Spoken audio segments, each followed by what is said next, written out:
আসসালামু আলাইকুম, কেমন আছেন সবাই? আশা করি ভালো আছেন। আজকে আবারও চলে এসেছি আমাদের গ্রামের মাঠে। আপনারা দেখতে পাচ্ছেন আমাদের এলাকায় ধান লাগানোর মৌসুম শুরু হয়ে গেছে। চারদিকে শুধু কৃষকদের ব্যস্ততা। কেউ ধানের চারা তুলে আনছেন, কেউ জমিতে সারি সারি করে ধান লাগাচ্ছেন। পুরো মাঠ জন্য নতুন প্রাণ ফিরে পেয়েছে। বৃষ্টি হওয়ার পর জমিগুলো এখন ধান চাষের জন্য একেবারেই উপযুক্ত হয়ে গেছে। তাই সকাল থেকেই কৃষকরা মাঠে নেমে পড়েছেন। কেউ পরিবারের সদস্যদের নিয়ে কাজ করছেন, কেউ আবার শ্রমিক নিয়ে ধান লাগাচ্ছেন। এই সময়টাতে গ্রামের প্রায় প্রতিটি মাঠে এমন ব্যস্ততা দেখা যায়। আপনারা হয়তো ভিডিওতে দেখছেন ধানের চারাগুলো আগে আলাদা জমিতে বীজতলা করে তৈরি করা হয়। যখন চারাগুলো বড় হয়ে যায় তখন সেগুলো তুলে এনে মূল জমিতে রোপণ করা হয়। এই কাজটাই আজ চলছে। এখন চারা এনে দিচ্ছেন আরেকজন, খুব সুন্দরভাবে নির্দিষ্ট দূরত্ব রেখে চারা লাগাচ্ছেন। কারণ সঠিক নিয়মে ধান লাগানো হলে ফলনও অনেক ভালো হয়।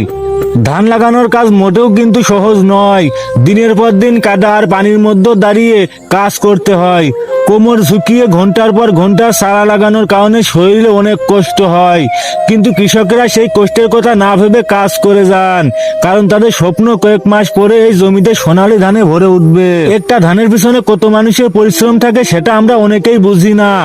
জমি তৈরি করা হয়, লাঙল দেওয়া হয়, মই দেওয়া হয়, বীজ কেনা হয়, বীজতলা তৈরি করা হয়, সার কীটনাশক সেচ সবকিছু মিলে একজন কৃষককে অনেক টাকা খরচ করতে হয়। এরপর তারা আশা নিয়ে মাঠে কাজ করেন যেন ফলন ভালো হয়। আমাদের গ্রামের মানুষ মূলত কৃষির উপর নির্ভরশীল।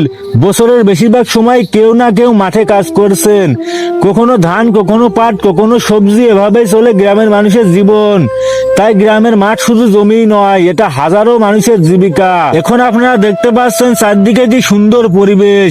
হালকা বাতাস বইছে, পাখির ডাক শোনা যাচ্ছে, আর কৃষকরা নিজের কাজে ব্যস্ত।